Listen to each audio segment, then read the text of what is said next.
Well, hello everybody, and welcome back to a special holiday edition of the Ricecast. Can we call this the holiday special, Pastor Willie? We can call it anything you want, and I think the holidays are upon us, and so there it is, holiday edition. We are here in what admittedly is it's a when school's out, you know, the office is kind of emptier. We're recording this podcast just one day before Thanksgiving. Right, yeah. Thanksgiving week, a lot of staff take off because our staff works very hard at Christmas, and they work, they've heard me say, we work Christmas Eve, we work Christmas Day, some years, this year we are, and so, they work very hard during the Christmas season, but we often say to them, hey, Thanksgiving is a time you need to visit family, so a lot of them are, we met yesterday with our general meeting, and about half of them are gone, seemed like, seemed you and me, and 2 or 3 others were here. But I'm glad for them to be out enjoying family. And so it's a little quieter this week. A little quiet. School is not meeting, as you said, right, so the kids are not on campus.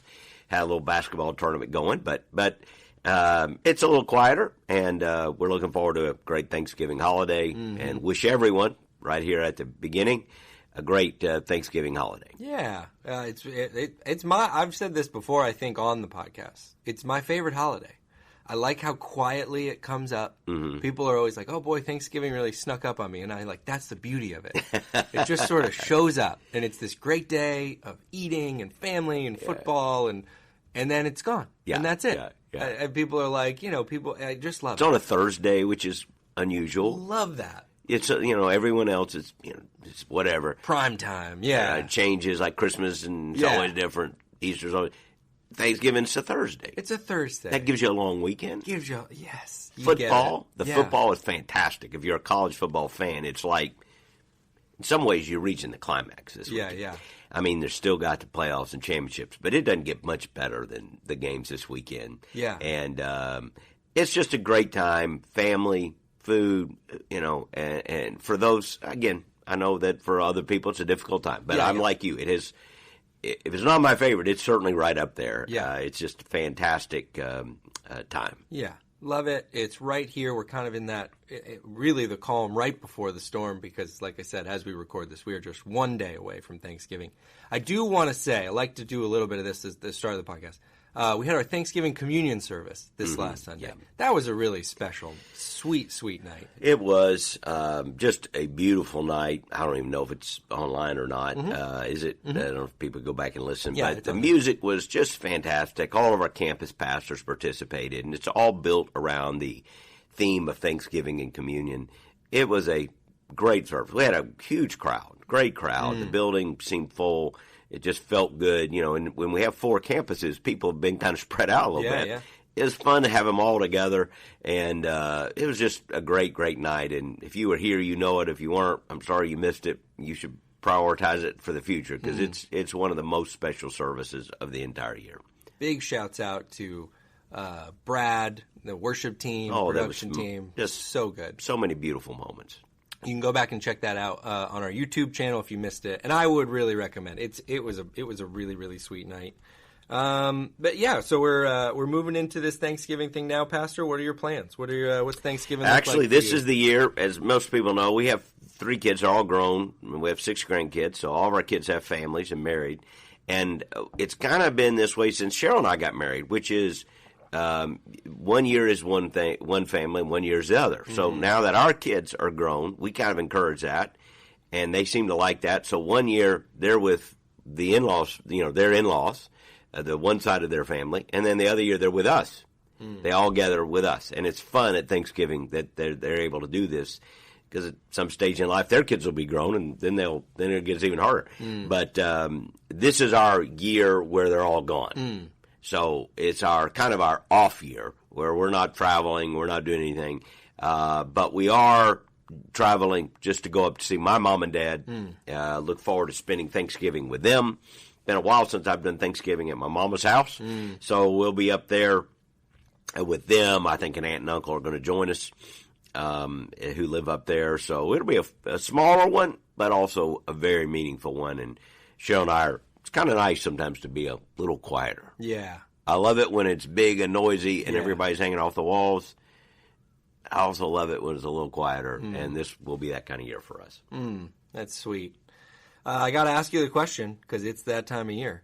Give me, and I'll stretch it out a little bit. Give me your or just 3 things you're thankful for. It's the season of Thanksgiving, thankfulness. Give me 3 things you're thankful for this year. There's so many, because we take so much for granted every day that we should just be thankful for. I think every grandparent's going to say, I'm thankful for my grandkids. I was looking over some pictures from last Thanksgiving, and one of our 5th grandchild had just been born. He was literally weeks old. And then my daughter Anna, she was pregnant. And I'd forgotten that, just looking over the pictures. So we've had, our latest, Jovi, came along. So we have 6 grandkids. So I'm very thankful for each of them. I pray for them almost every day by name. And so I'm thankful for them, of course. Number 2, I think, let's see, I was thinking of some of these. I'm thankful for we're finishing our X-150 Advanced campaign as a church, and I have had an opportunity. We did this Sunday morning a little bit, if you caught the message, where we just kind of recap some of what we've been able to accomplish. And when I think through what our church has accomplished in this last vision initiative we call X-150 Advance, it was pretty remarkable. You forget it in the middle. Because I remember 3 years ago, this time, people were making these commitments. We didn't even know how much they would be. They ended up making just a tremendous commitment. And now, 3 years later, Calvary is going to give probably, pretty certain, more than 100% of what was committed. Wow. We've accomplished almost all of our major goals. And we've still got a couple of things that were saved till the tail end here at the Clearwater campus that are actually going to be beginning in the next couple of weeks. So I can't think about this time without being thankful for that. Yeah. So I'm very thankful for that and for the vision and the obedience and the generosity of our church. And I guess one more, which might mean something to some of our people, I think I'm very thankful not to be president of the Southern Baptist Convention. How about that? Let's just throw that one out there. Without further commentary. Yeah. Although I think we were thankful for that too. But that second one, you did share if you missed the sermon on Sunday. And one thing that jumped out at me as we're reflecting on just all that has happened, all how faithful our people have been, and that was all in the middle of a pandemic. Yeah, was in the middle of all that. You make these commitments in 2019 with no thought. Didn't know what we were about to run into. Right. And here we are 3 years later, and our people committed almost $12 million, $11.7 million. That's above and beyond, again, everything else they're giving. Right. To our X-150 Advance, and we will go over that. We may already be over it. We were just like we were 99% Sunday, and we will blow by that here in the next few weeks to fund that fully, 100%. So when you go back and look at what we've given away in missions, what we've invested in church planning, it's just extraordinary. I'm so grateful. It really is, and you think about a vision that has church planting so central in it. And we went through a period of time where churches couldn't meet. You were wondering, what is the future of a physical church in America even going to look like? And then sitting where we are today and being able to look back on just the faithfulness of God, the faithfulness of the people of Calvary, it really is a special thing to look back on for sure. Well, okay, you passed. We'll accept all those. Those were great. We'll have you make a little craft hand turkey after this, just to check all the boxes. Very good. Okay. Thanksgiving activities. I was wondering today if we might speak to, again, we use this term, it's used a lot, the beginning of the holiday season, because you got Thanksgiving, you got Christmas, all the things that go with Christmas, New Year's right behind that. So it's a run where a lot of people are going to be around family a lot, and I thought this might serve as a little bit of a primer or a word for people as we enter into the holiday season. I wonder what you might say to a couple different types of people who are entering this situation, this season, from this place. So first I might say to a person or a family entering into this season with a lot of expectation. Maybe they've got. When I was thinking about this person, I'm thinking sometimes when you have a young child, you really want it all to be magical. Perfect. You really want it all to be perfect. Maybe if you have people coming in from out of town and you haven't seen them in a while, and you're just like, oh, this day's really got to be great. Right. And we know that can come with a lot of stress leading up. But so what might you say to the person entering into this season with a lot of expectations? I'd say right-size your expectations. We've talked about this before, but it is such an important thing to remember because I think we enter this season with such high expectations, such hope. We want this to be almost miraculous. Yeah. But the miraculous is found in the ordinary. It's found, in the babe out back in the manger, in the place you don't expect it. So when we come into this season, disappointment is the gap between reality and expectations. And the higher your expectations are, the more likely there's going to be some measure of disappointment, which I think is why some people do struggle emotionally during the holidays. Because at some point, we've all seen the Hallmark movies. We've all seen the Norman Rockwell paintings. We all have this vision of nostalgia in our mind. People in Florida think maybe this year it will snow, probably not. But, there are people all throughout certain places. It's going to snow on Christmas Eve. Yeah. And, the food is going to be perfect and everyone's going to be happy. And then, your kids get the flu and, your aunt and uncle can't come and this happens and that happens. And, of course, there are a lot of family dynamics that go on. So we have these great expectations. Yeah. Sometimes they're just in the back of our mind of what we wish it could be. Yeah. Some people are wishing for romance. Some people are wishing for family harmony. Some people are wishing this is the year my wayward child would come home or something. And then when reality sets in and it doesn't meet our expectations, we can allow the disappointment to wash over us. So what I would say is right-size your expectations.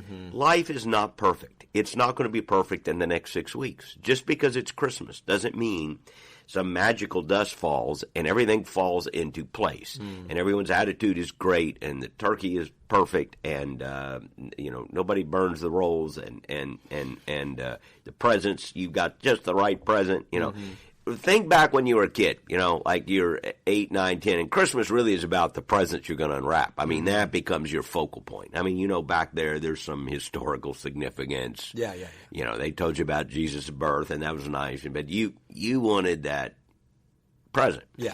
And then you didn't quite get that present. You got the new pair of socks and you whatever it was, and that level of disappointment sets in. That's really projected out where we are even as adults. Yeah. It's not a present anymore, typically.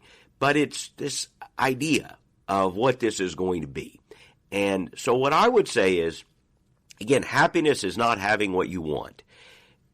Happiness is being thankful for what you have. So the Thanksgiving message is gratitude is going to be the source of real happiness. Be grateful for what you have. Celebrate the moments, the ordinary, even the imperfect. Okay, so the biscuits got burnt. It's okay. Yeah, it's okay. You can have biscuits tomorrow. You can have rolls. You know what I mean. Yeah. Pie didn't turn out. Well, it's fine. Go buy one from Walmart. It's okay. It's like it doesn't have to be perfect to be perfect. Yeah, because the miraculous isn't found in this perfect nostalgia. The miraculous is found in a virgin birth and a baby behind the inn, in the unlikely place, in the ordinary place. And so your kids are not going to be perfect. Just newsflash.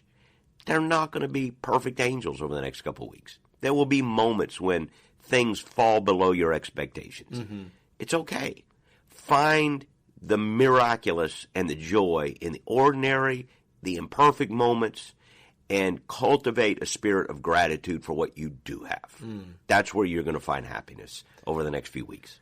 It's so true, and we know it to be true because if you think about your stories in your family, aren't they always about something going wrong? Like, Oh, yeah. they're always the imperfect moments. Honestly, they're the ones you remember and cherish. That's sometimes. the ones you talk about later. Like, we have a story in our family of the turkey being in a glass. It was cooking in a glass thing. The glass shatters. I mean, the turkey's completely ruined, full of glass shards now. That's the story we tell. I mean, I can't tell you how many perfect turkeys my mom's made over the years, but the story that was like, boy, you remember this Thanksgiving. And learning to laugh, because there's disappointment. No doubt she was, mortified and disappointed when that happened. But if you can laugh and then accept the imperfection and be thankful for what you have. And listen, turkeys come and go. Pies come and go. Presents come and go. It's the relationships we have that we should cherish, because those are changing too. It's kind of the come before winter theme that we often talk about this time of year, and will, by the way, this coming Sunday. So treasure those relationships. It's so good. It's there's such a beauty in being present in that moment. Wherever it comes in line with your expectations. Reminds me of a line from The Office, one of the characters' iconic line. He says, "I wish there was a way to know you were in the good old days before they're the good old days." And it's one of those, obviously it's a funny show, but there's so much truth in that line of like, man, you wish you were there before you know it. Yeah, because you're looking for the thing you're not in.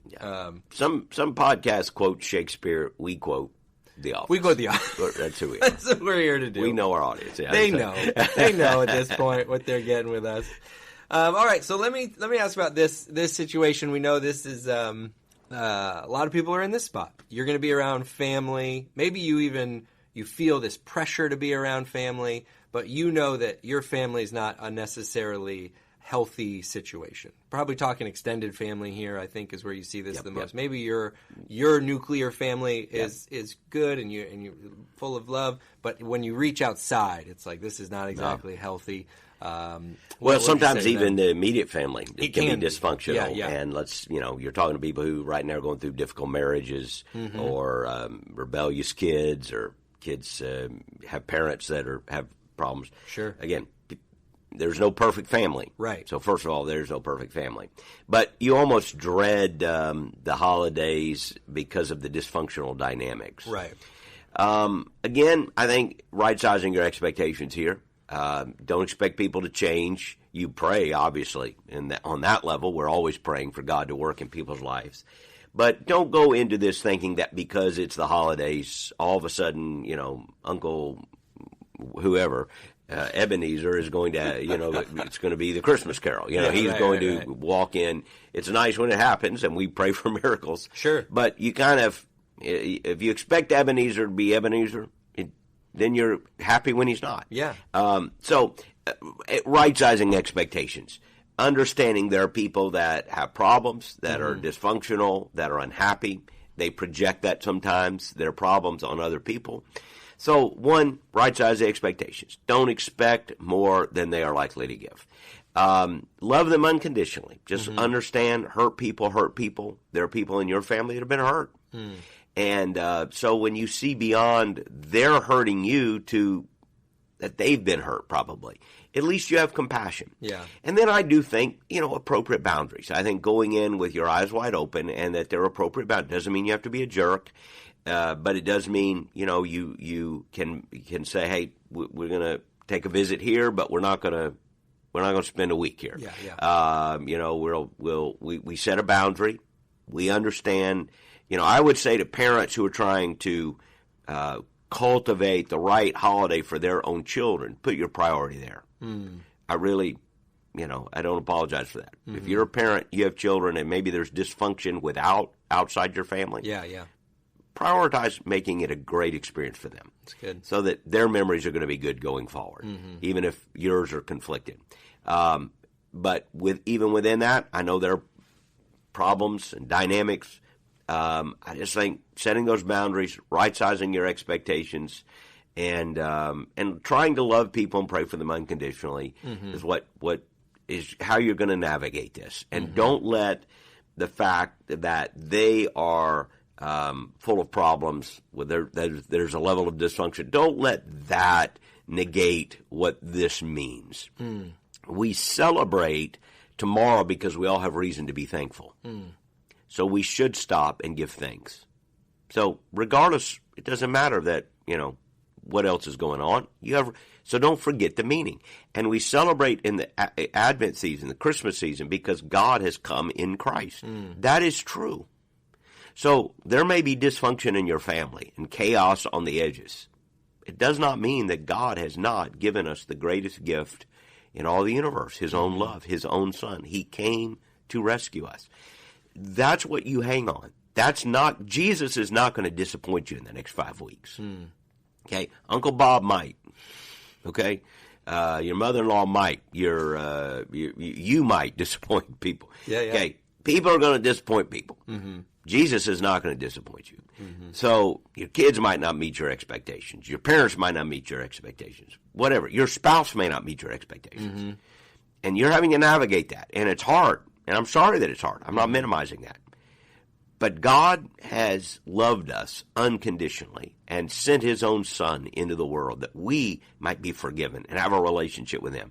And if you will lean into that, and you will lean into what these days mean, and get your source of joy and meaning from God and not people, then you can handle people who sometimes fall short of what they ought to be. Yeah, it's really good. And, I'll plug something just because we're coming out of it, but it makes me think a lot about the forgiveness series we were just in. I think it's an important reminder that forgiving someone does not mean that there's no boundaries. Right. It does not mean that you don't address the relationship from a different place.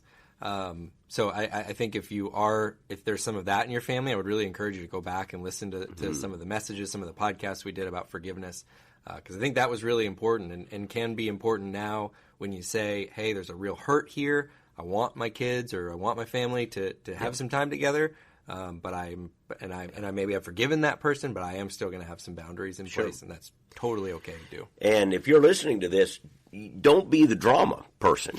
Don't be the problem. That's a good one. This is not. Don't try to use this to advance your agenda. Yeah. If that's you, stop it. Yeah. Stop it.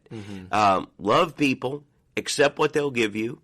I think of so many things as situations as a pastor. I obviously can't divulge, but I've seen family dynamics that were unhealthy up close, and had to counsel people through it. And I remember once a lady who was having problems with her kids and grandkids, and they were setting boundaries for a reason. And I tried to help her see it, that if you want more interaction with them, you need to honor those boundaries. She said, well, my daughter is. She will only do this or that. Well, then celebrate that she lets you do this or that, and be the best person in those moments you can be, because that's what's going to allow you to have more opportunity to experience that. There's a reason those boundaries have been set, whatever they are. Okay, be grateful for what you have. So don't be the drama person. And where there's dysfunction, again, focus on the Lord. He will not disappoint you. Draw boundaries where you have to. And I think part of what we're saying through all of this is use these next 5 weeks to focus on what this is all about. You can't say, I'm going to make this all about Jesus. He's the reason for the season. You got your little bumper sticker. I'm mad when somebody says Happy Holidays and doesn't say Merry Christmas. You get offended. And then you don't go to church. Like, come on, give me a break. What? Get over yourself. Right. You're mad because somebody says Happy Holidays instead of Merry Christmas. And then say, well, what's your pastor preach on? Well, I haven't been to church in 3 weeks. Hey, maybe it should be Happy Holidays for you, because there's not much Christ in there. Let's just be honest. Well, I'm too busy to go on Christmas Eve, Christmas Day. A lot of churches not having service on Christmas Day. Now, I'm not going to, it's because Sunday's going to be, if people haven't thought ahead. Well, of course we're going to have church on Christmas Day. Now, if you come Christmas Eve, that's fine. This is a no-guilt thing. Come on Saturday, come on Sunday. Sure. Put Christ first. But are we going to have church on Christmas Day? Isn't that what it's about? I mean, isn't that the reason for it all? So you can't say Jesus is the reason for the season. Yeah. And I'm not going to church. Well, no, he's not the reason for your season then. So I'm not trying to preach a little bit, but, comes natural to me. So just put him first. Put him first. If you've been out of church for a while, this is time to get back. It's a time to get back. It's time to get back this Christmas. Come back. We start a Christmas series first Sunday in December, go all the way through. It's time to get back. Prioritize the Christmas worship, the Christmas Eve. Put Christ at the center.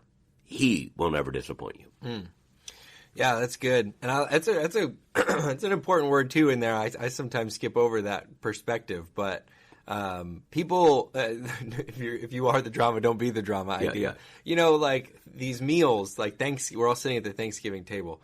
This is not the time to like. Maybe now is not the time to bring up the thing you've been meaning to talk to Aunt so-and-so about. Right. Politics is a big... And again, I'm all for... Families have political discussions. Sure. But you understand the dynamic. Right. Don't be the jerk that throws the hand grenade and ruins the meal. Just enjoy people. Yeah. Find out what's going on in their life. And then there's time afterwards if you want to have good conversation. But if you know someone can't handle it, don't stoke them, you know. My brother always joked, my grandmother married a second time late in her life, and we loved him. It's hard, I guess he was a step-grandfather, but my grandfather died when I was young, and then several years later, my grandmother on my mother's side remarried, and we loved him. We loved him. We went to their house often, but you could always get him going on politics. He was, when he's an old man, and he had strong political persuasions. So my brother and I, being young and troublesome, knew exactly what to say. Yeah. To just, for us, we had no real dog in the fight. Right. We were young. We didn't care. But we knew if we mentioned a certain governor or a certain thing, he would just go off. Yeah. And it became a sport for us. It was a lot of fun and entertainment. We would just make up something. Yeah. We would say, at such and such a teacher, he says Governor so-and-so is the greatest governor in the history of Florida. We didn't even know this governor. Right, of course. It was before our lifetime. But we would say that. Yeah. And he would just go into an apoplectic hysteria. And it was fun for us. It was just all entertainment. Yeah. Which is fun if you're a kid. But if you're an adult, come on. You know what trips people off. Right. Don't go there. Yeah. Okay? Don't go there. Keep the focus. Don't be the drama. Yeah. If you're 15, however, this is great fun. You may want to try it. Get in there, throw some elbows, and then get into your mashed potatoes. That's right. Yeah. Just get it started. Yeah. But I don't know how many 15-year-olds are listening to us. But if It's you are, a big demographic. it is a. It's a big demographic. It's a lot of fun if you do that. That's funny. I've told Rachel this, so she won't be surprised I'm sharing this on the podcast. But she's actually Canadian. She's I forget the standard, but she is a Canadian citizen. She can't vote. We've talked about it. I'm sure at some point she'll become an American citizen. But she has, on occasion, stirred up a little something just to get it going. Just because then it'll go. Because well, who did you vote for? She'll be like, oh, I'm Canadian. I can't vote. And I'm like, I don't. Why do you do this? Why do you do this? Because you got this like get out of the conversation free card. It's a good word. It's a good word. Thanks for sharing that. Just a couple more things here again, just because I know holidays mean different things for different people. I want to just have a word with people who might be coming from these places. And here's one. It's kind of a 1B to that last question, as in there's some pain and there's maybe some trepidation as you head into the season. And this is for someone who has lost someone. Yep. We know that one thing I think you shared it here on the podcast is sometimes you'll walk closely with someone who loses a loved one in maybe February, March, April it happened, and for a week, for a month, for 2 months, you're calling, you're checking on them, you're bringing them meals. But then you go on. Life goes on. Mm-hmm. You got your stuff going on, and that person seems to be doing fine. But then you have this wave when the holidays comes around of, wow, now I'm doing this sort of special time of the year without someone for the first time. So maybe if you have a thought or a word for both the person who has lost someone and someone, how can we be best brothers and sisters to someone who may be doing that for the first time? Yeah, excuse me there. Absolutely, it's a great question because every one of us should be thinking about those who are struggling with fresh grief. Mm-hmm. And what you just said is accurate. It doesn't matter if it was, excuse me, just got a little bit in my throat there. It doesn't matter if it was 8 months ago. It's going to feel like a fresh wound in the holidays. So I think the first thing is let's think about others who are grieving. If you know of someone who's lost somebody, call them. Call them. Reach out to them and let them know you love them, you're thinking about them. You don't have to know what to say. Just call them. And it'll be a blessing. If you're that person, I think prepare yourself. You know, you just understand it's going to be a fresh wave. You may think, well, I'm over it. I'm good. You're going to have moments that wreck you in the next 5 weeks. You're going to see the empty table or the empty chair at the table. And it's going to feel fresh. Everyone who's gone through grief knows this. It's like for the first year, everything is the first blank, the anniversary, Valentine's Day. But I don't know of anything that hits people as hard as the holidays. Yeah. So prepare yourself. Yeah. And grief is not the absence of joy. I know they seem like opposites, but they are not opposites. You can have hope and joy and yet be going through a season in which you mourn deeply a loss in your life. Despair would be the absence of joy, maybe. But grief, not so much. The fact that you're grieving does not mean at the same time you cannot be thankful. The fact that you have lost someone in your family and you are going to feel that hard over the next 5 to 6 weeks does not mean that you can't cherish the ones you do have. You can do both and should do both. Yeah. So give yourself space. Give yourself permission to grieve. Just give yourself space for that. Yeah. You know, have you ever had an event where you just knew you were going to get emotional? You're going to break down? Like my daughter's weddings, or I had a situation just recently. I knew I was going to have an emotional moment. So when you feel coming on, just give yourself space. It's nice if you can have it in private or something. Just give yourself space and embrace it. Yeah. It's okay. I was talking to somebody a few days ago. I was speaking at an event. The last several weeks have been busy traveling, speaking. I was in Iowa speaking and talked to a friend who's a pastor at a church there in Iowa, a great church, and they had gone through a very traumatic event over the last year. It was in the news. It was national news. It was truly traumatic. And he had learned a great deal about trauma that he did not know. We began to talk, and some of you trauma people will know this, but he said a counselor had shared with him, you actually, I don't know if I'm going to say this right, but there's a physiological way in which you release the things that cause stress and can hurt you. Okay. And he said you actually physiologically release things through tears. He said through tears and sweating. Like sometimes your body releases whether, I don't know, it's chemicals or toxins, but there's a healing property in that. And I found that to be very strange. What he was saying basically was, and he had, first of all, sweated out a lot. He had been working because he had lost a lot of weight, and I noted that. And he said that's one of the ways to handle the stress. The other is you give yourself permission to cry.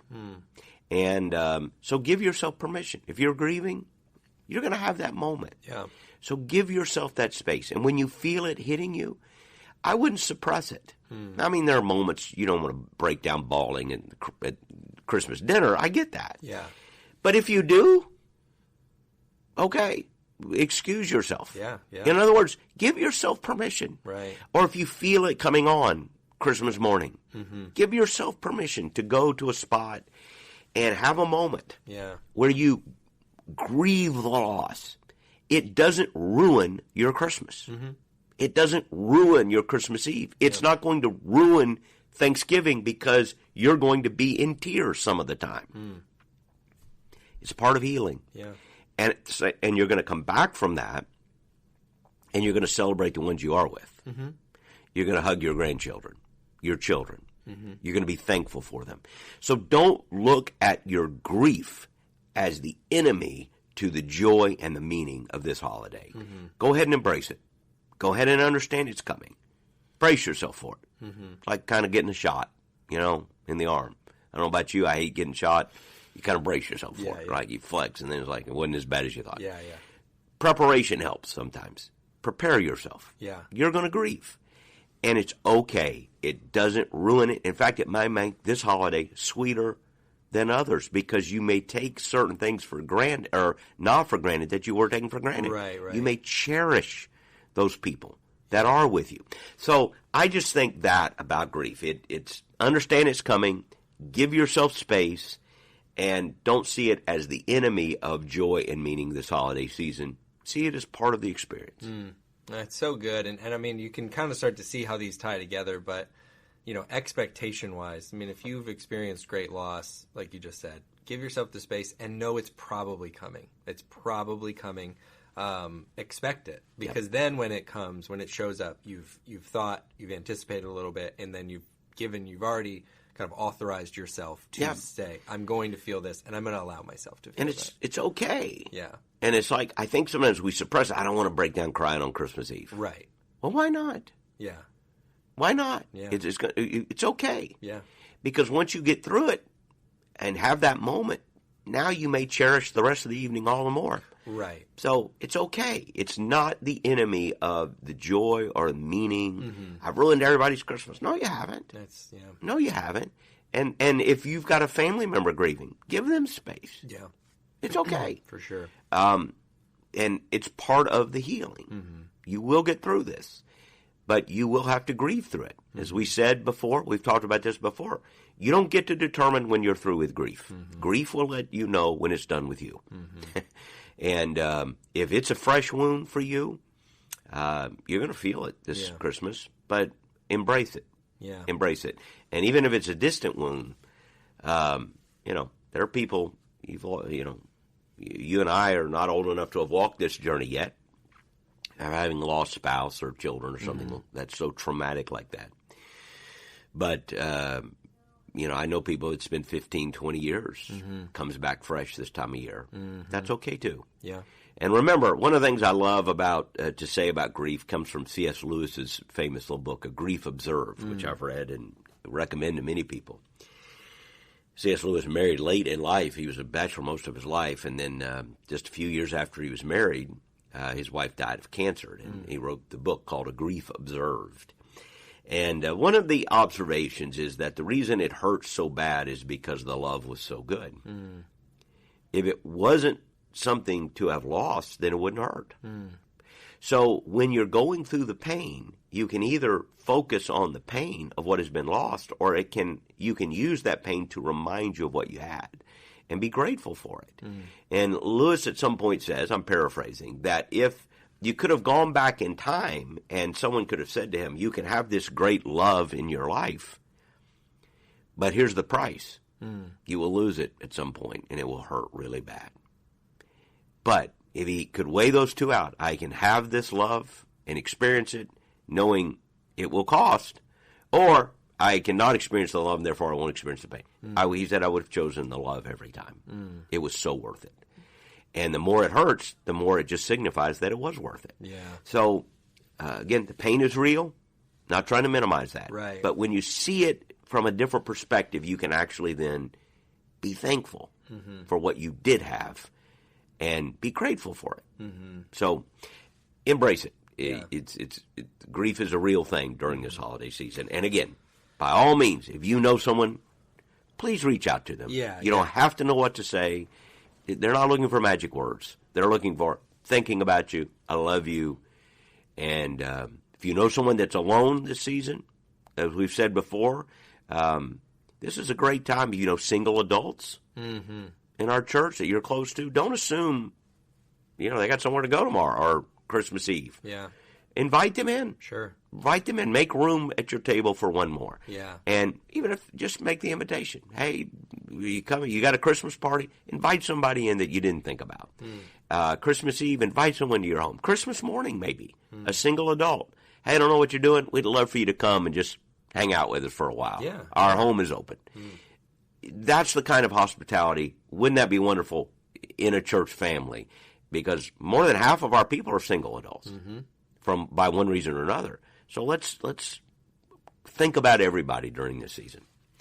Yeah, it's so good. And Both of those points are so great and so important to remember this time of year. And I love what you're saying about the grief. You know, I have some people in our life that are grieving different things, different reasons. And I think that is such an important point. You have that great passage in Ecclesiastes that there's seasons for things.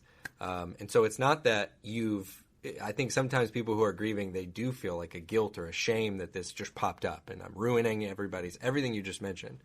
And I think it's so good to even now start to mentally do the work to say, if that comes up, that is when that's coming up. And there's nothing, I'm not ruining anything for anybody. Me feeling something is not ruining anything. In fact, to me, it just increases the meaning of it, because when I think about Christmas, I think about God coming in Christ to save us from our sins.